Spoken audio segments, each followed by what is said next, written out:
Hola, ¿qué tal estás? No sé cuántas veces habrás escuchado decir que los sindicatos no hacen nada por las personas trabajadoras, que son parte de eso que ha dado en llamarse el poder establecido o que subsisten gracias a las subvenciones del Estado. Aunque es cierto que las más de las veces la gente tiende a creer lo que quiere creer, cuando uno o una escucha estas afirmaciones tiene dos opciones fundamentalmente. La primera, formar parte de la aquelarre de forma irreflexiva o bien informarse. Si optas por la píldora roja, la segunda opción, la próxima media hora, quizá algo más, será algo más porque nos enrollaremos. Lo que vas a oír te va a interesar. En Gente con Clase te vamos a contar los detalles del 12º Congreso Confederal de Comisiones Obreras, que se va a celebrar en Madrid los días 21, 22 y 23 de octubre con el lema Actuar para avanzar. El Congreso contará con la participación de 758 delegados y delegadas elegidas democráticamente por la afiliación en sus respectivos congresos y procesos congresuales, por las organizaciones confederales, las federaciones y organizaciones territoriales. Estos procesos de elección comenzaron a realizarse el pasado mes de noviembre. Los detalles de la cita, la más importante organizativamente que vive un sindicato como Comisiones Obreras, su historia e intrahistoria, sus debates y vivencias, constituyen parte de la vida interna y el relato sentimental de la organización. Y también, como no, de las personas que en ella integran su trabajo y su esfuerzo. Además, la cita permite reafirmar la utilidad de un proyecto para la defensa de las condiciones de vida y trabajo, pero también para el cambio de un modelo social y económico que la gente de este país necesita.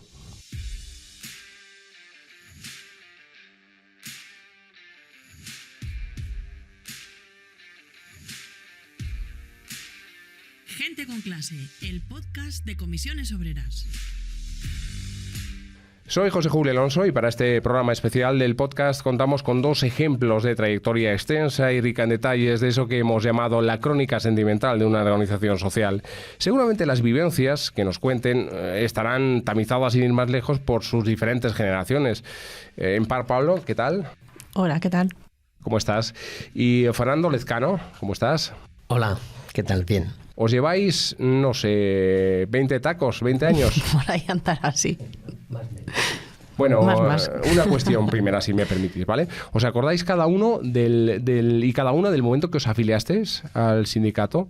Porque, bueno, en el caso de Empar no hace mucho. Hace muchos años ya, porque estamos empezando a estar cargados y cargadas de años. Pero en el caso de Fernando, para mí que es casi una eternidad, tú dirás. Pues me acuerdo perfectamente. Mira, yo estaba militando en otro sindicato. Esto es como un fichaje Madrid-Barça. Y trabajaba entonces en una imprenta y hubo una huelga de artes gráficas. ¿Sí? Vamos, yo creo que la primera y la última del sector, con un grado de seguimiento brutal. Y en el taller en el que yo trabajaba, el jefe se le tomó muy a mal que yo moviese allí las cosas. ¿A quién se le ocurre? Y, es que claro. Sí. Y me dijo que no volviese, ¿no? Y el caso es que el sindicato en el que yo estaba por aquellos entonces ya me parecía que no acababa de estar a la altura y que estaba por otras cosas y tal. Y tenía colegas que estaban ya afiliados a Comisiones Obreras y fui a Comisiones Obreras a plantear que me habían despedido y que tenía que hacer, y entonces ya a partir de entonces me afilié, y eso debería ser en torno al año 78. Sí. Es decir, el innombrable estaba ya muerto, pero no hacía mucho, y España estaba encabalgando una serie de cambios, como se ha dicho tantas veces, no caían del cielo porque sí o porque un espíritu generoso lo tuviera bien, sino que se estaba peleando cada cambio social en la calle. Vale, y en el caso de Empar.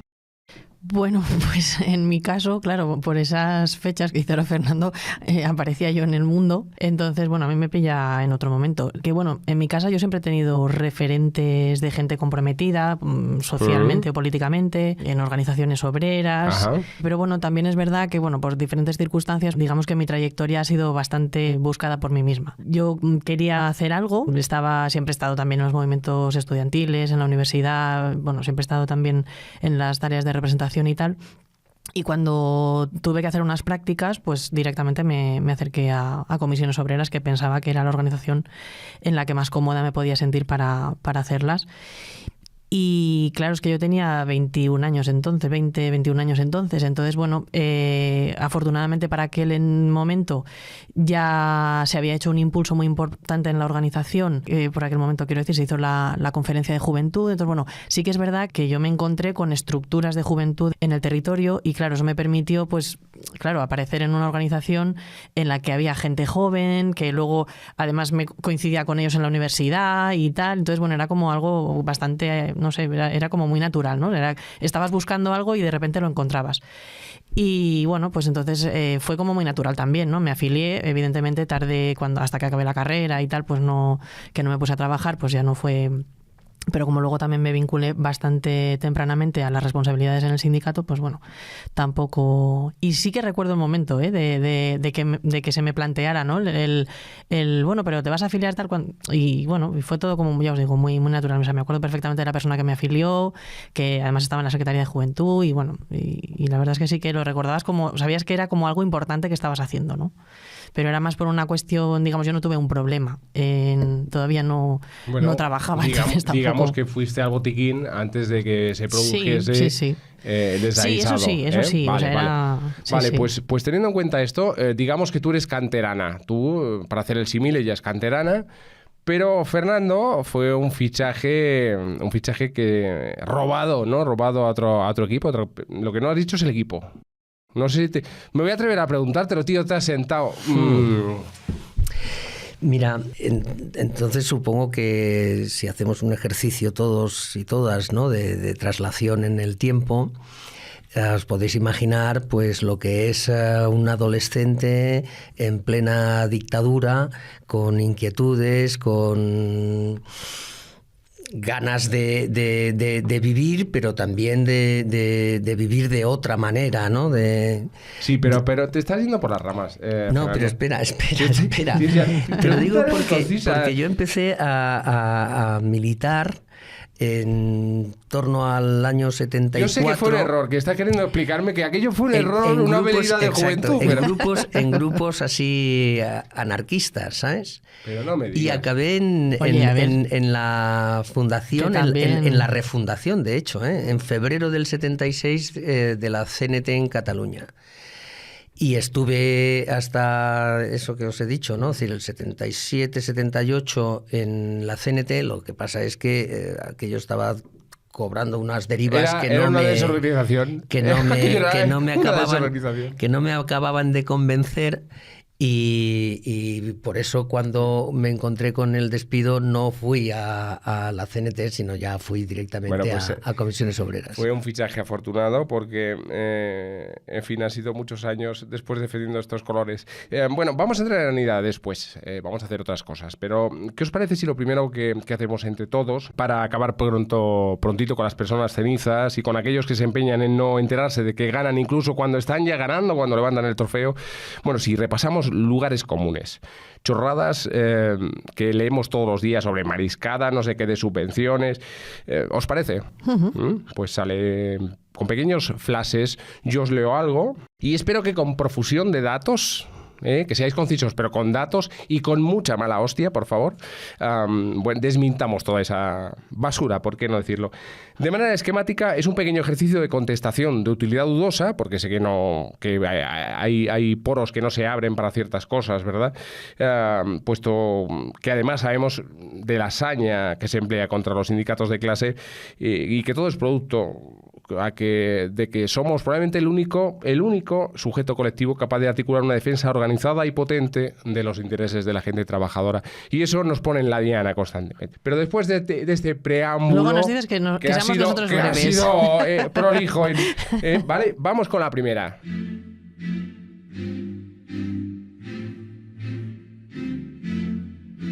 1. Los liberados son unos vagos. Nos piden ir a la huelga, demasiado sacrificio que ellos no asumen. Los liberados, lo que se llama comúnmente como liberados, son gente que demuestra un plus de generosidad que no se encuentra en el común de los mortales.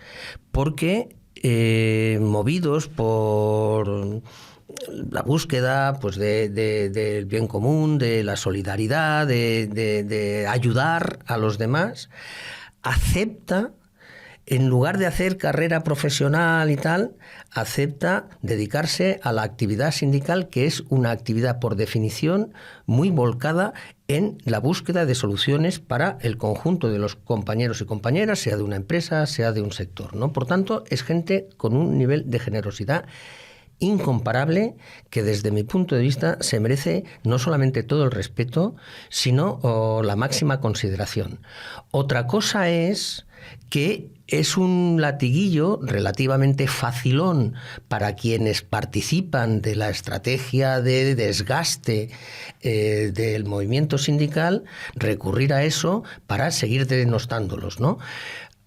No seré yo quien diga que no puede haber alguien que no haya cumplido cabalmente con su función o que haya defraudado la confianza que se le ha depositado en él. Pero esa siempre será la excepción y nunca la regla, porque la regla es la de gente comprometida no con ellos mismos, sino con los demás. 2. No sé si quieres, si quieres añadirlo. Yo iba a comentar una cosa con esto, ¿no? O sea, hablando de experiencia personal, yo estaba todos los días con gente que acababa de ser nombrada delegada sindical, representante de los trabajadores y las trabajadoras, y a ver, es que yo estuve más de 4 años haciendo formación, como os digo, y esta gente que llegaba además con una necesidad brutal de eso, ¿no? De estar realmente formada y cualificada, porque de repente se convertían en el referente de sus compañeros y compañeras y les tenían que resolver cualquier cosa, como si de repente tuviesen nombrado abogado, abogada de no sé qué, ¿no? Y es gente entregada, y es gente que si no tuviera cierta inquietud también, pues no darían el paso, quiero decir. Luego son horas y horas y yo creo que, bueno, pero es que solamente tenemos que mirar con lo que ha pasado ahora en el periodo de pandemia, ¿no? Correcto. O sea, que la gente se ha volcado, daba igual el día de la semana, la hora del día, que lo que hiciese falta, ¿no? Y yo creo que lo que es una pena es que muchas veces pues no tengamos la oportunidad de mostrar esto más y que socialmente no haya un reconocimiento a la labor de las personas que se dedican a esta cuestión, ¿no? Pues apuntado queda 2. Los sindicatos viven de las subvenciones. Como queráis. Primero uno, la otra o el uno. Como queráis. Esto de las subvenciones, a ver qué pasa con ello. Aquí bueno, tenemos el Congreso en pocos días, pero bueno, tenemos que dar cuenta, ¿no? También a las afiliadas y a los afiliados, ¿no? Que formamos parte del sindicato de estas materias y vamos, ahí es que es negro sobre blanco. Lo que está claro es que la organización tiene una independencia de más del 80% de los recursos que tiene. Es verdad que es otra de las cuestiones que se siguen poniendo encima de la mesa de manera continua, ¿no? Para intentar debilitarnos, pero bueno, entre esto solamente atendiendo a lo que son las cuotas de las personas que pagan su afiliación todos los meses y que de forma solidaria además permiten el que personas que tienen, digamos, recursos más limitados pues puedan acceder, como hablaba antes, pues a abogados, etcétera, ¿no? Y luego, pues la otra parte de financiación tiene que ver con un poco los servicios que se ofrecen, ¿no? De la abogacía, etcétera, etcétera. Pero vamos, que estamos en esas cifras, con lo cual, pues eso de que vivimos de las subvenciones, pues no sé muy bien. De hecho, yo creo que es un tema que es pendiente, que tendríamos que abordar para la cantidad de tareas que tenemos que desarrollar, que nos asigna la Constitución y el nivel, digamos, de cobertura que gestionamos, pues bueno, seguramente pues las cosas tendrían que ser de otra manera, ¿no? Estaría cojonudo que la Constitución te encomendase un papel y te dijese, pero lo vas a hacer a cargo de tu dinero, no te pagamos por el trabajo. De los afiliados y las afiliadas. Sí, pero mira, 2 cosas. Primero, la Constitución nos asigna un papel determinado, como el equivalente al que le asigna a los partidos políticos. Ajá. Pero es que además, en este país, la negociación colectiva se hace con carácter universal, no solamente para los afiliados al sindicato que suscribe tal o cual convenio colectivo. Es decir, que Comisiones Obreras, que participa en la negociación de más del 90% de los convenios que existen en este país, está regulando condiciones de trabajo para los que pagan una cuota, pero también para los que no pagan ninguna cuota, que se salen beneficiados también de esa negociación.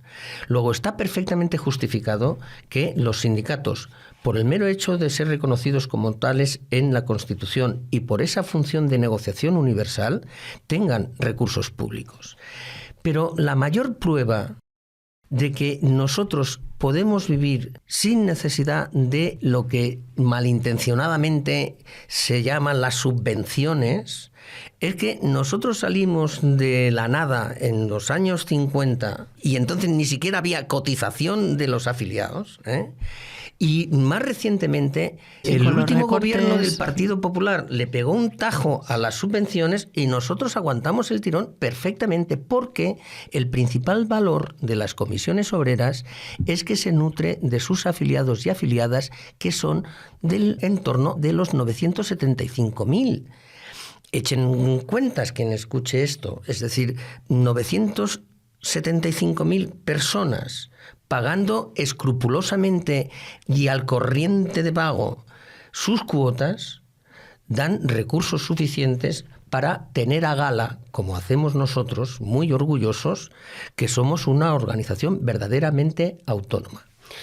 Tengo entre mis manos, además, para la siguiente pregunta, un libro de Antonio Bailos, que sabéis que es catedrático de Derecho del Trabajo en Castilla-La Mancha, que se titula ¿Para qué sirve un sindicato? Tiene que ver con la siguiente cuestión, ¿no? Dicen las malas lenguas que si no existieran los sindicatos, la sociedad tampoco notaría su ausencia. ¿Qué opináis? Basta echar la vista a antes de ayer, correcto, para darse cuenta cómo la próloga de algo que ha sido tan sumamente útil para las personas, pero para el país y la economía del país, como los ERTEs, se ha negociado porque estábamos los sindicatos. Y eso quiere decir que el sindicato, también de acuerdo con empresarios y con el gobierno, ha sido una pieza capital para resolver problemas concretos de personas con nombres y apellidos, es decir, no de cosas etéreas. Es decir, gente que si no hubiera sido por eso, se hubiera ido a la calle, tan simple como eso. Bueno, pues... alguna diferencia habrá, ¿no? Basta pensar en ese ejemplo que tiene una inmediatez absoluta, pero es que da igual, es que alguien se va a pensar que la jornada de 8 horas, las vacaciones, etcétera, los etcétera, permisos, la regalaron los empresarios. Los empresarios no regalan absolutamente nada, porque son de natural codiciosos, son aquello de decir, coge el dinero y corre. Existe el diálogo social porque hay personas que dialogan, y las personas que dialogan pertenecen a un sindicato y a su contraparte, las organizaciones empresariales. Y resulta que a las economías occidentales les va mucho mejor cuando ese diálogo social funciona. Sí, incluso... cuando hay sindicatos fuertes, claro, y organizaciones empresariales, órganos de representación, ¿no? Pero incluso la valoración, por ejemplo, que se hace en aquellas empresas donde hay representación sindical de los trabajadores en relación a los sindicatos no tiene nada que ver con las empresas en las que, por desgracia, pues por diferentes circunstancias no hay esa representación sindical. ¿Por qué? Porque eso sí que lo palpas. O sea, tú sí que sabes a quién puedes acudir o no, porque tienes ahí un compañero o una compañera que vas, le preguntan, no sé, me ha pasado esto, me ha pasado lo otro, no tengo que dar yo la cara. Pero claro, esto no es lo que normalmente pues circula, ¿no? Lo que circula son estas otras frases tan bonitas que nos estás... Hay aquí otras dos, pero es que son... en esto vamos a perder 30 segundos. Dicen, los sindicatos se lucran con las ayudas que reciben para la formación profesional continua de sus trabajadores. Quiero decir, que hay casos que han estado en los papeles, se ha visto lo que hay detrás y bueno, cada cual que saque sus conclusiones, y que aquí lo mejor es ser transparente y sin problema, ¿no? Bueno, es que ¿sabes qué pasa? Que toda esta sarta de calumnias tienen más o menos éxito porque se benefician de un alto grado de desinformación. Sí, por eso hacemos estas cosas. Como no se comparte con el conjunto de la ciudadanía, ¿no? Es decir, el funcionamiento de estas cosas, pues al final la gente acaba creyéndose lo que enfatiza tal o cual medio de comunicación, pero esto es muy simple. La formación, y quien quiera puede bucear en la documentación oficial al respecto, tiene una intencionalidad finalista. Es decir, tú recibes unos fondos que debes justificar al milímetro y que son auditadas. Y como todo, ¿ha habido disfunciones? Ha podido haberlas. Pero esas disfunciones, si las hemos detectado, hemos intervenido para corregirlas, son la excepción y no la regla. Por los cursos que ha organizado Comisiones Obreras han pasado cientos de miles de trabajadores y trabajadoras que han visto mejorada su cualificación y han podido progresar profesionalmente, y se ha hecho con planes, con una transparencia exquisita. En estos últimos tiempos, pese a todo esto, estas limaduras, hay más afiliados y afiliadas, es curioso, ¿eh? Se intenta, Bueno, y al final hay más afiliados y afiliadas. Pero yo no creo sé. que porque al final tiene un poco ese recorrido también corto, en el sentido de que cuando la gente se encuentra ante una situación real de me van a despedir, no me han pagado, tengo este problema, tal, al final, bueno, se mueve, acude al sindicato y se le resuelve y tal. Entonces, bueno, es verdad que es un trabajo muy de, pues eso, de hormiguita, pero es que es lo que es que es la situación un poco que hay, ¿no? Que tampoco que es esa y no otra. Sí, en la propaganda fundamental del sindicato yo creo que es el boca a boca. Quiero decir, sí, la experiencia... mi vida sí, funciona. Sí, yo he tenido la ayuda de esta gente. Claro. Hostia, yo esto lo voy a recomendar. O sea, cuando Claro. me pregunten, diré, mira, no vayas a un libro de autoayuda. Es que eso es literatura. Y probablemente ensoñación. Lo real está en el carnet del sindicato. En fin, ahora sí, tras este exorcismo que hemos hecho a los fantasmas, hablemos ya, aterricemos en el Congreso, si os parece, que lo tenemos pendiente. Inevitablemente, un proceso congresual es un autoexamen, es cierto, ¿no? Una evaluación de lo realizado y de las tareas pendientes por realizar. Es ocasión de valorar la acción sindical desplegada en los años precedentes y todo eso, el activo, el pasivo, las labores pendientes, todo eso lo votan delegados y delegadas y a todo eso se someten los miembros de la ejecutiva saliente. ¿Cuál es vuestra opinión de estos años? ¿Cómo os sometéis a ese escrutinio de la afiliación? Bueno, yo para empezar diciendo que este periodo, es decir, estos 4 años ¿Sí? que se evalúan, han sido particularmente complejos. Basta recordar que hemos pasado de un gobierno del Partido Popular donde las posibilidades de hablar de diálogo social real eran inexistentes, es decir, que no solamente no ha habido diálogo, sino que ha habido hostilidad declarada contra los derechos de los trabajadores y de las trabajadoras. Hemos pasado por una moción de censura y un gobierno breve, por decirlo de alguna manera, con varias convocatorias electorales hasta que finalmente se ha configurado un gobierno progresista de coalición con el que hemos tenido objetivamente mayores facilidades para interlocutar, ¿no? Por tanto, ha sido un mandato complicado. Bueno, pues con todo lo complicado que ha sido, en cuanto hemos tenido una oportunidad de ofrecerles soluciones a las gentes trabajadoras, lo hemos hecho con nota. Lo hemos hecho con nota, porque empezó con los ERTES, pero ahí tienes la ley de los riders, es decir, tienes un despliegue de la iniciativa del sindicato que creo que se podrá evaluar, pero lo dirán los delegados y delegadas los días 21, 22 y 23 de octubre. Y creo que no me equivoco si digo que con una gran unanimidad reconocerán que ha habido un buen trabajo por parte de este equipo en un tiempo objetivamente muy difícil. Hosti, tú, complicado, dice que ha sido 4 años. Y tenemos ya para rematar un volcán, dime en par. No, iba a decir que pensaba que Fernando haría alusión también a lo que comentábamos antes de incluso en el momento de la pandemia, ¿no? De cómo de repente el sindicato, bueno, toda la sociedad, pero particularmente nosotros que tenemos un trabajo muy de estar con la gente, porque no solamente estamos en el diálogo social, o sea, estamos también pues visitando las empresas, atendiendo a la gente en los locales, etcétera. Claro, todo eso de repente desaparece con una gran incertidumbre en la que la gente no sabe qué hacer y somos capaces, por lo que somos como organización, de poner un dispositivo en marcha en el que estábamos atendiendo a la gente pues vía telefónica, vía correo, y así estuvimos varios meses. O sea, bueno, yo creo que aún estamos en shock, ¿no? Porque hemos tenido que hacer esa reflexión para preparar los documentos para el Congreso. Pero te paras un poco a pensarlas así, haces la vista atrás y dices, es que estos 4 años han sido, vamos, hemos tenido prácticamente de todo, ¿no? Sinceramente, hemos superado planteamientos que nos hubiéramos hecho al principio, pero vamos, yo creo que, como decía Fernando, como para reconocerlo, ¿no? La sensación es un poco como que los acontecimientos van sucediéndose y tú vas con la lengua afuera un poco. Yo he tenido esa sensación, la pandemia, yo era casi nuevo en el sindicato y yo decía, hostia, tú, si esto es así siempre... Esto ha sido fue brutal. Esto es así siempre. Brutal. El ritmo por lo general es intenso. Sí. Lo que pasa es que el periodo de la pandemia, en par lo caracterizaba muy bien, ha sido especial. Pero ha sido muy especial porque al sindicato le obligó en muy poco tiempo organizar una respuesta que luego se ha dilatado en el tiempo para responder de lo más general a lo más particular que le preocupaba a la gente. Y hemos movilizado a miles de sindicalistas durante las 24 horas del día hasta el extremo de atender a cientos de miles de consultas. ¿Cómo será la cosa que incluso en una crisis como esta la afiliación ha crecido? Y dice la leyenda negra, volviendo al capítulo anterior, que somos estructuras escleróticas.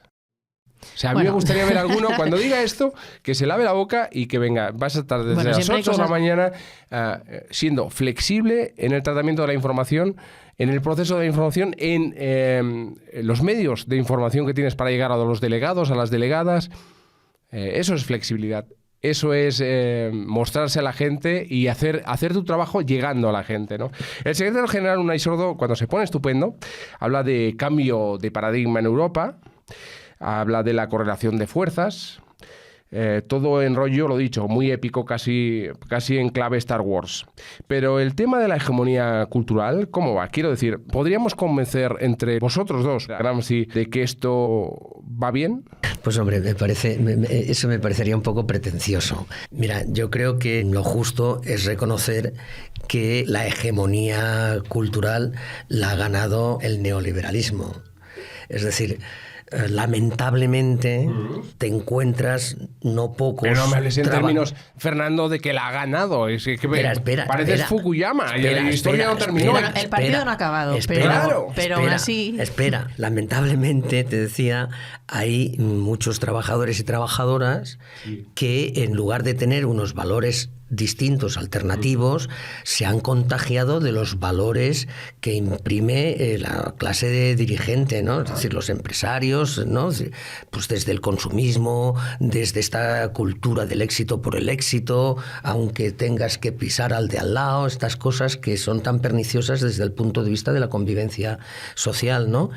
Ahora, lo fundamental es acertar en el diagnóstico de la situación y acertar, por tanto, en las propuestas que hacemos. Y una de las, de hecho, la primera propuesta que se hace en los materiales a debate en este Congreso es precisamente pasar a la ofensiva en la disputa de la hegemonía cultural, porque hay que recuperar el sentimiento de clase, hay que recuperar esa idea de pertenencia a una clase que como tal tiene unos valores que son alternativos a los que prevalecen en la sociedad.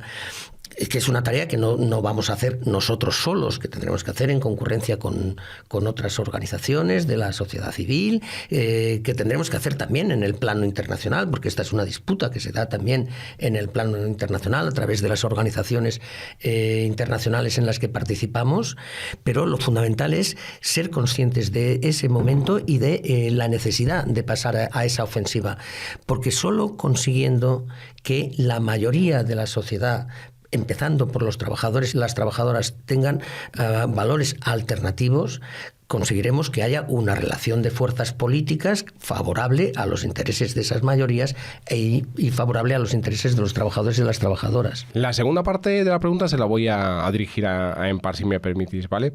Yo hacía esta pregunta porque en esa correlación de fuerzas, institucionalmente, en el Parlamento esto ha cambiado. Son pasitos, pequeños pasos que se va dando voto a voto y tal, ¿no? Bueno, no se ha dejado de caminar, pero a lo mejor es que hay que aprovechar el momento. Es decir, que el diagnóstico del que hablaba Fernando nos tiene que dirigir a, hosti tú, es que es ahora el momento. Y lo decimos en el eslogan también de Comisiones Obreras, es el momento. Sí, bueno, actuar para avanzar, pase lo que pase, Comisiones Obreras. No, quiero decir, no en el Congreso, sino el eslogan que hemos utilizado en las movilizaciones precedentes, ¿no? Sí, no, efectivamente. Precisamente lo de actuar es esencial y tal, también venía un poco a recoger esto que tú planteas. De todas maneras, tampoco es una reflexión nueva. Quiero decir, yo creo que se ha revitalizado cuando hicimos el repensar Comisiones Obreras y, de hecho, en el proceso congresual anterior ya planteábamos que la cuestión de las hegemonías era uno de los ejes fundamentales que había que abordar como organización sindical y que, como dice Fernando, no la podemos abordar tampoco unitariamente, ¿no? O sea, tenemos siempre esa necesidad, ¿no?, de compartirla con otras organizaciones y fortalecer por ahí.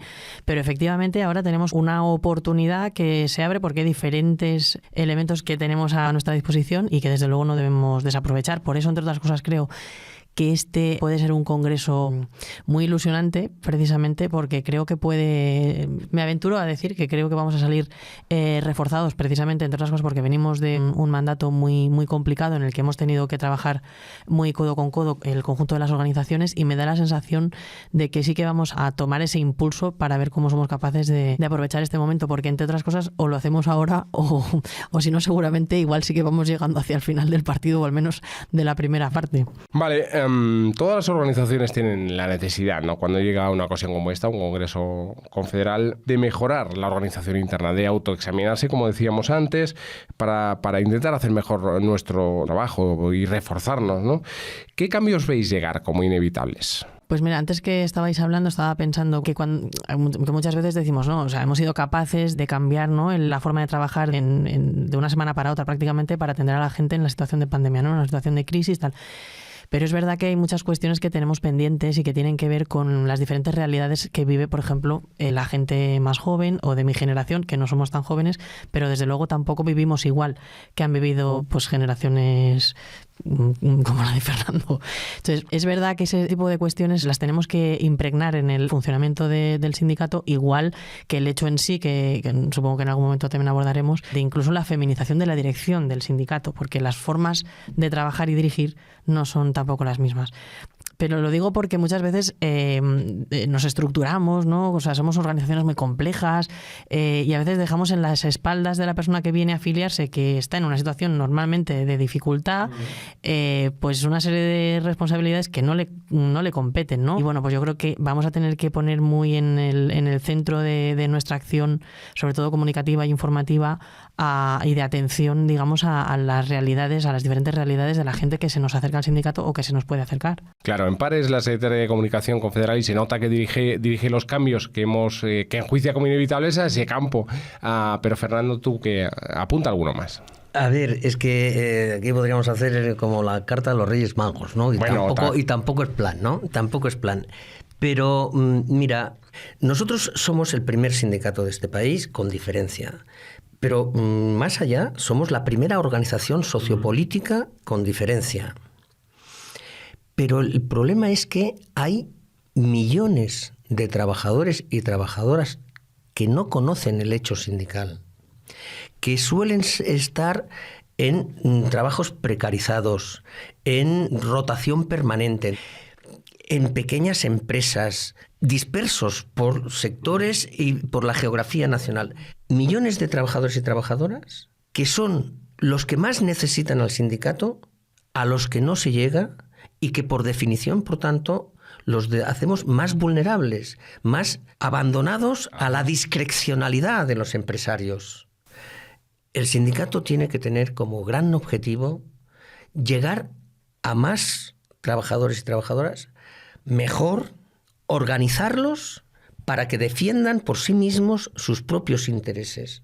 Yo creo que ese es el reto más general. Es decir, nos están esperando y no lo saben. Bueno, no sé si no lo saben.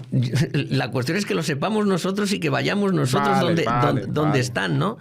Y luego también, dicho esto, hay cuestiones que son esenciales. Tú puedes acercarte a los trabajadores y a las trabajadoras, ponerles delante el hecho sindical, si has demostrado que más allá de los discursos, el sindicato les ha resuelto los problemas. Por tanto, hay que llegar a donde están los trabajadores y trabajadoras que más necesitan del sindicato, pero hay que llegar con soluciones bajo el brazo. Con solvencia. No con soflamas, porque si no te dan un corte de mangas y te vuelves por donde has venido, ¿no? Correcto. Es decir, hay que llegar con soluciones. Por tanto, tenemos que recuperar derechos, tenemos que extender derechos y tenemos que darles soluciones, como aquel que dice, desde que nacen hasta que fallecen. Es decir, tenemos que preocuparnos de que haya escuelas infantiles, tenemos que preocuparnos que haya un buen sistema educativo, que haya una buena salud pública, unos buenos servicios sanitarios, de la misma manera que tenemos que garantizar que haya buenas pensiones, que haya buenas residencias para mayores, etcétera, etcétera. Es decir, tenemos que dar soluciones a todas esas cuestiones, porque eso es lo que cambia las condiciones materiales de la gente, y solo si cambian las condiciones materiales de la gente puede empezar a pensar en otras cosas, ¿no? Es decir, es el último sustrato. La utilidad del sindicato, y habría que subrayarlo, empieza por lo que acabas de mencionar, Fernando. Es decir, cuando aseguramos el sustrato material de los ciudadanos y las ciudadanas. Eso es irrenunciable. Y después dices, ojo, pero sin olvidar la dimensión sociopolítica del sindicato. Es decir, hay que estar en la calle pidiendo escuelas públicas, sanidad pública potente, inversión en I+D+I, es decir, esa segunda dimensión. Pero, ¿dónde creéis vosotros que más acento tiene que poner la organización hoy por hoy? Es decir, porque hay sectores difusos, nuevos sectores, nuevas realidades del trabajo, la juventud precarizada, y a la vez hay fenómenos o laboratorios sociales como Madrid que dices, hostia, es que la sanidad está sufriendo una desinversión y se está expulsando a la gente al negocio privado. Y ahí tienes cualquier PAU, ¿no? Cualquier desarrollo urbano de Madrid. Y con la educación pasa igual. Entonces, no se debe abandonar nada, pero ¿se puede llegar a todos sitios? Pues hombre, puestos a ser sinceros, no sé si se puede llegar, pero se ha de hacer el esfuerzo por llegar. Mira, que esa persona que tenga un salario digno tenga una sanidad que le dé la tranquilidad de que si tiene alguna eventualidad a lo largo de su vida, se le atiende como se merece. Me voy a convertir en afiliado cuñado, que también tenemos, ¿eh? A ver si esto solo está en el PP, no jodas. Aquí también hay. Entonces, el afiliado cuñado que soy, digo, vosotros me habéis contado, cuando hemos estado hablando en las jornadas previas de este Congreso Confederal, ustedes me han hablado de la renovación de las estructuras, de la renovación, y esto tiene que ir mucho más allá de las caritas, de los nombres y de los cargos. ¿En qué se va a traducir? Venga. Yo para empezar te puedo decir en qué se ha traducido ya. Porque el Congreso Confederal piensa que es la culminación de un proceso que viene precedido de 5.600 actos precongresuales, sean de asambleas de base, de congresos de niveles intermedios, hasta el de las federaciones estatales y las organizaciones territoriales, ¿no? Es decir, que en todo ese proceso previo ya se ha dado una profunda renovación generacional. Se podría situar en torno al 35% de la renovación generacional. Pero hay otro dato, que es el salto que se ha dado en que las mujeres asuman tareas de responsabilidad. Me acabas de joder la siguiente pregunta, Fernando. Hostia, es que... Bueno, bien, era inevitable porque es una de las consideraciones que yo creo que cualquier persona que se sienta vinculada al proyecto que representan las comisiones obreras se puede sentir orgulloso como nos sentimos nosotros, ¿no? Te voy a dar un dato, ¿no? Es decir, en lo que llamamos las comisiones ejecutivas de nuestras federaciones estatales y de nuestros territorios de comunidad autónoma, de nacionalidad y tal, ya son más las mujeres que los hombres. Son 178 mujeres y 168 hombres. No está mal, ¿eh? No está mal. Eso cuantitativamente. Ahora, cualitativamente, en par, ¿en qué se nota que mandan más las mujeres en el sindicato? ¿Tú en qué crees que esto...? Bueno, yo creo que todavía tenemos que recorrer un poquito más de camino. Porque tú mandas mucho. Bueno, pero hablando en serio, o sea, estas cosas no pasan porque sí. Quiero decir, es verdad que el sindicato, evidentemente, como no estamos en una burbuja, afortunadamente, nos impregnamos de lo que socialmente, y porque además formamos parte, ¿no?, de lo que nos rodea, de los movimientos sociales, de las luchas, etcétera, ¿vale? Y evidentemente, pues eso luego cala en el sindicato. Pero estas cosas no pasan porque sí. Quiero decir, el sindicato lleva tiempo pensando en estas circunstancias, y por eso hay debates que seguimos teniendo, que tenemos que acabar de rematar, como son las cuestiones que tienen que ver con la juventud, aunque se toman medidas. Quiero decir, yo creo que el hecho de que hace unos mandatos tomáramos la decisión de que no, o sea, que se tenían que renovar las direcciones porque no podían repetir encargo en 3 mandatos mandatos, etcétera. Claro, esto al final, cuando tomas estas decisiones, claro, no ves el fruto en el momento en que has tomado esa decisión, pero cuando van pasando los mandatos, llega el momento y de repente te das cuenta de que hay una renovación, pues como la que estaba ahora mencionando Fernando, ¿no? Y con la cuestión, por ejemplo, de la incorporación de mujeres a la dirección, pasa un poco lo mismo, pero es verdad que las mujeres están asumiendo cargos de responsabilidad y desde luego yo comparto que para mí es tanto cuantitativa como sobre todo cualitativamente es a destacar y de lo que nos tenemos que sentir orgullosas como organización, pero digo que nos queda por recorrer porque es verdad que las prácticas, la forma de dirigir la organización, digamos que la cultura sindical, pues sigue estando absolutamente impregnada de determinadas formas de funcionar que tienen que ver más con las formas masculinas, quiero decir que... Pero, bueno, por otra parte, tampoco sería justo decir que evidentemente no se producen cambios, porque ahora hay cosas que nosotras y nosotros no admitimos ya de per se, quiero decir, se producen cosas que dices esto no puede ser, ¿no? Y tomas parte para cambiarlas, ¿no? Y esto sí que se nota. Pero es verdad que son muchas horas, es mucha dedicación, las cuestiones de corresponsabilidad, las cuestiones, o sea, todo este tipo de... bueno, son cuestiones que tienen que ver con formas, a veces no las puedes poner en un reglamento, ¿no? De funcionamiento de un órgano de dirección. O sea, me estás diciendo que las organizaciones sociales de este país y comisiones obreras funcionan desde el punto de vista masculino. Es decir, como los hombres tradicionalmente no han tenido que dar la teta o dar un biberón a un crío pequeño o a una cría pequeña, pues entonces podrían dedicarse más al sindicato. Esto por sí, mucho que Fernando... A ver, espérate, es que ni antes ni ahora un hombre le puede dar la teta a un niño. Vale, es decir, el problema... Por eso he dicho, la teta o el biberón. Sí, bueno, pero es más en términos de reparto del trabajo, el reparto de las tareas y de asunción de manera cotidiana y habitual de los distintos roles que cabe desempeñar en, bueno, pues sea en el cuidado de una criatura o en la vida doméstica, ¿no? Claro, aquí hay una realidad, pero no es una realidad que sufre comisiones obreras como ha sufrido este país en general y por extensión el ancho mundo, ¿eh? No nos vamos a engañar.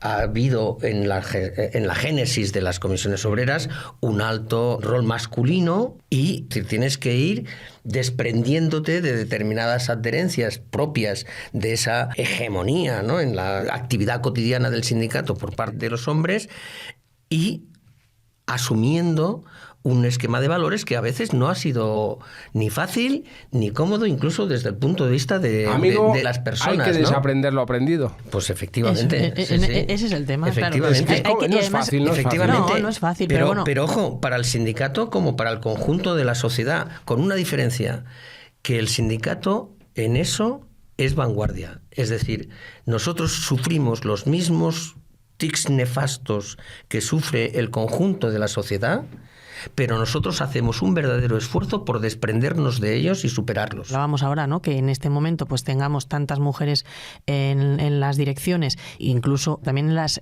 secretarías generales, ¿no?, que hay tantas mujeres en este momento que, bueno, hace un tiempo esto era como impensable, ¿no? De hecho, estoy convencida que lo comparas con cualquier otra organización que se pudiera asemejar a la nuestra, cosa que no es fácil, pero desde luego no creo que haya posibilidad de comparación porque realmente es muy sustancial. Pero luego es verdad que tenemos que seguir estando atentas porque hay muchísimas cosas que mejorar, desde luego. Dime, Fernando. La gente no caerá, ni siquiera se enterará posiblemente, pero cuando una organización como es la nuestra del sector industrial, masculinizado por definición. Cuando se refiere a la Federación de Industria, sí.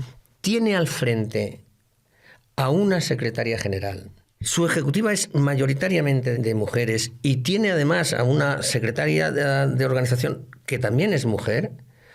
Eso es un cambio como de la noche al día. Eso es forzar la situación para adelantarse a los acontecimientos. Yo al menos lo vivo un poco así. Pero lo han forzado ellos mismos en un proceso muy natural porque forma parte de nuestra finalidad, ¿no? Es decir, la igualdad. Es decir, y por tanto se ha ido asumiendo, se ha ido atesorando y luego se han ido dando pasos en esa dirección. Solamente te voy a poner un último ejemplo. Las secretarías de organización se les atribuye ahí una especie de poder casi... El rol de mando. ¿Sabes? Un papel casi siniestro en algunas ocasiones, ¿sabes? Vale, bien. Sí. Yo puedo dar fe de que no, porque yo soy un bendito. Yo soy un bendito, pero vamos, un bendito que no se lo puede imaginar nadie. Pero lo cierto y verdad es que tienen esa idea, ¿no? De decir secretaría de organización, así como mucho poder, por tanto, un hombre. Pues de este ciclo congresual, de 26 organizaciones que tiene el conjunto confederal, hay 14 secretarias de organización por 12 hombres secretarios de organización. Oye, me parece un cambio que pasará desapercibido, pero que me parece muy relevante, ¿eh? Y aunque quieres cambiar de tema, pero como ves, No, se ya apasiona. está. No. No digo nada más. Os va a aterrar. iba- Lo no, voy a cerrar, os va a aterrar. Espera, que yo quería decir algo con esto. Precisamente por lo que estamos diciendo y por la pregunta que tú lanzabas al principio, yo creo que esos cambios se van a ver más a partir de ahora. Es decir, el hecho de que en este momento podamos contar con este balance, y aún no ha acabado el proceso congresual, pero bueno, con este balance que es muy satisfactorio, yo creo que empezaremos a ver cambios en esa otra dimensión a la que yo me refería a partir de unos años, porque claro, ese movimiento de responsabilidades quiero pensar que tendrá su influencia en también esa cultura del trabajo que tenemos en el sindicato. Como me la has dejado votando, Quique, ponme música tenebrosa, como de Castillo del Conde Drácula, porque ahora va a Está cundir muy el tenebroso todo el temor. Ya programa. verás. ¿En cuánto tiempo este sindicato va a tener una secretaria general? Cri, cri, cri, cri, cri, cri. Sabía que iba a escuchar algún grillo, pero hago la pregunta. Pueden ser 20 años, pueden ser 15 años, no sé, haced una proyección. Fundamentalmente cuando las afiliadas y los Bueno, afiliados sí, bien, quieran. vale. O sea, Vale. no, Eso sí. es la verdad. Sí, ya, Pero ya. es que tampoco, Sí, tampoco tenemos una Sí. bola de cristal. No, ¿por qué digo eso? Es decir, yo creo que la Secretaría General puede ser una mujer y yo lo festejaré, puede ser un hombre y lo festejaré, porque la condición fundamental es que sea la persona que más confianza despierta entre los afiliados y las afiliadas para el cometido que tiene, que es de gran trascendencia, ¿no? Y es verdad que una secretaría general es la figura más mediática, más socialmente, que tiene mayores referencias y tal, cosa que por otra parte es una pena, porque somos unas organizaciones muy ricas en diferentes responsabilidades y bueno, a veces los medios nos condenan, ¿no? A no poder explotarlas más. Pero es verdad que somos una organización muy colectiva en el funcionamiento de todos los órganos y de las decisiones que se toman, y que yo creo que es muy importante también tratar de desmitificar esto de la Secretaría General. Lo que pasa es que, claro, este debate fuera, pues sabemos que no duramos ni medio segundo antes de salir por la puerta. Está claro. Pero bueno, esta organización tampoco se caracteriza precisamente por irle a bailar el agua a nadie, ¿no? No quería hacer un ejercicio de nostalgia vacío o estéril, pero sí me gustaría poner en valor la lucha de miles de trabajadores y trabajadoras, ¿no? En la lucha contra el franquismo. O la frase que dijo Fernando en la rueda de prensa, que estaba acompañado precisamente por Unai Sordo como secretario general y por Empar Pablo. Yo os tengo aquí a dos de los tres, y sí quería hacer este ejercicio histórico. Se habló de que el sindicato se desengancha de una generación que ha sido crucial en la época contemporánea de la organización, ¿no? Primero en la lucha contra los últimos sectores de la dictadura, en el trabajo por la llegada de la democracia, o con la apariencia formal de democracia, y después con realidad democrática para el país, y después no en toda la trayectoria democrática, ¿no?, que hemos afrontado en estos últimos 40 años. Esa generación un poco está personificada en ti, Fernando.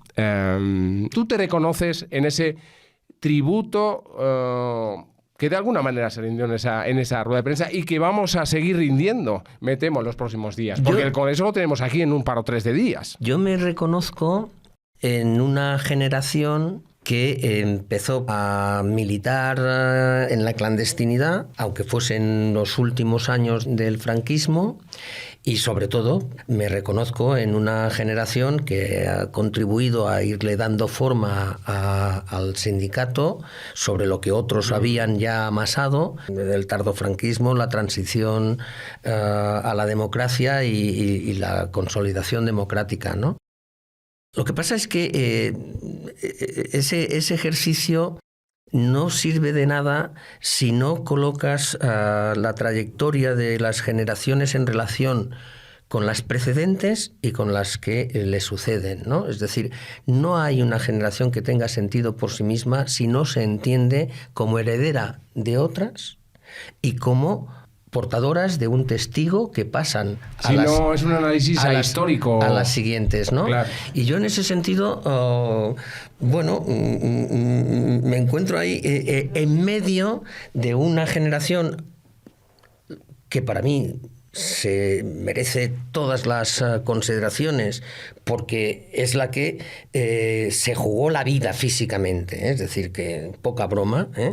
Me siento, por tanto, heredero de esa generación que no es que estuviese en los últimos años del franquismo, sino que estuvo en pleno franquismo sufriendo persecución, sufriendo cárcel, sufriendo tortura, es decir, que hablamos de palabras mayores, y me siento cómodo dando el relevo modestamente a una generación que simple y llanamente, por cuando le ha tocado nacer, ya ha vivido en otras condiciones y tienen que ser necesariamente los que relancen este proyecto en otro tiempo distinto, ¿no?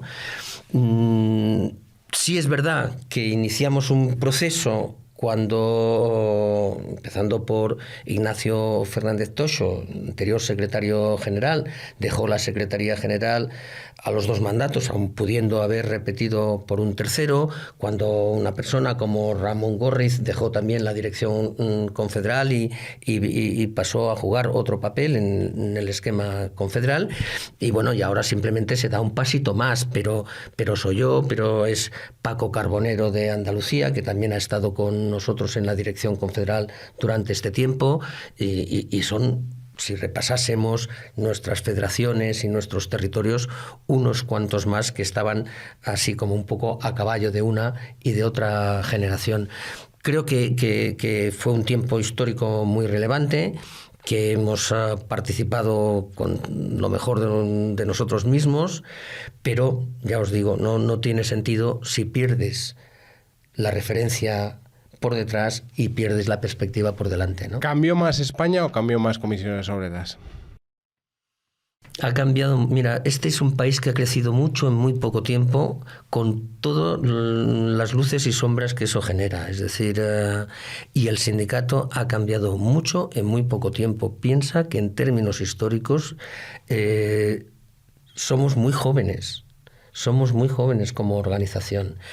Y en cambio ha cambiado un montón, de una fisonomía industrialista por el tiempo histórico en el que se conforman las comisiones obreras, a una fisonomía mucho más diversa, mucho más arraigada en la Fordismo, del Fordismo a los riders. Claro, a la realidad del tejido productivo de este país, donde el sector servicios, verdad, pues ya es casi hegemónico, y que cuando hay actividades laborales y servicios que no eran imaginables hace solamente 20 años, ¿no? Tú empezaste con redes sociales. Y tú conviviste con la explosión de las redes sociales en la sociedad, la integración en el sindicato del trabajo en redes sociales y esa generación que tú decías, madre mía, yo no sé si lo ven, si no lo ven, si me están viendo como una friki. Como una friki. O sea, que te lo decían directamente, ¿no? Madre mía, que tiro chinguito. Que te lo decían directamente, ¿no? Sí, bueno, pero que incluso eso fue antes de llegar yo a claro. Madrid. O sea, sí que veo. O sea, cuando a veces tienes momento, que no es muy habitual, pero de hacer como un suspirito y mirar así hacia atrás, y sí que te das cuenta de que el sindicato, a veces no sé si mágicamente, pero es capaz de ir teniendo esas transformaciones, ¿no? E ir acompañando los cambios que se van produciendo también en el mundo laboral, social. Claro, porque supongo que la gente que al final se va acercando al sindicato y que tiene ganas de empujar y de trabajar y de tirar las cosas, pues son un poco la que está más sensible con estas cosas, ¿no? La que está más con ese contacto con la realidad. Pero claro, que cuesta, ¿no? A veces llegas y dicen, bueno, esta de lo de las redes sociales, esto, los movimientos sociales, redes sociales, y yo creo que, vamos, en muy poco tiempo somos capaces. Cuando decimos poco tiempo, a mí siempre me parece que es mucho. Pero claro, hay que ponerlo en su contexto. Claro, en muy poco tiempo, es decir, que en un mandato prácticamente pues le das la vuelta a una forma de trabajar casi, ¿no? O sea, le das la vuelta a un departamento entero, y no solamente al departamento, sino al conjunto de la organización, que es muy grande. 3 segundos y cada uno de los 3 dice una palabra casi como un deseo. ¿Qué tiene que salir del Congreso? Es decir, y ponemos una etiqueta cada uno. Sí, una palabra, o 2, o es que si es un conjunto de palabras que describen un fenómeno, una cuestión que deseamos, pues tienen que salir del Congreso, o tienen que ser coetáneo al Congreso. Empieza tú. Compromiso. Ha dicho una palabra, te estoy viendo suspirar. Sí, yo me temo el génesis. Es y el que Deuteronomio. una no me acaba de salir, porque son 2 ideas que intentaré... Admitimos 2... Porque, como has dicho, eres mayor, pero ya está. Vale. Oye, qué deferencia. Me voy a aprovechar de esa deferencia. Proyectar a futuro sin perder las raíces. Vale, pues es un deseo, simplemente. Reforma laboral, o sea, que no la quitemos de la cresta. O sea, que coincida casi la salida de este congreso, que estamos en pie, en 3 días estamos ahí. Y que antes de que acabe el año tengamos los santos arrestos de olvidar esa pesadilla. Que hemos acabado. Muchas gracias a todos. Tú te quedas en par, que nos tienes que contar algo más, ¿vale? Sí, bueno, he estado así un poco más relajada porque como luego tengo mi minuto... Correcto. Tu minuto de gloria. Muchas pues por gracias. Lo menos aprovechar que teníamos aquí a Fernando. Cuidaos mucho. Pues venga, muchas gracias por invitarme.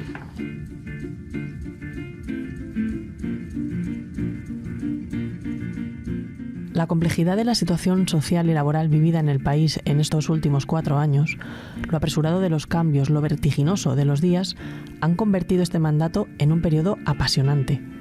La pandemia nos ha tensionado como cualquier organización, pero hemos demostrado versatilidad y flexibilidad.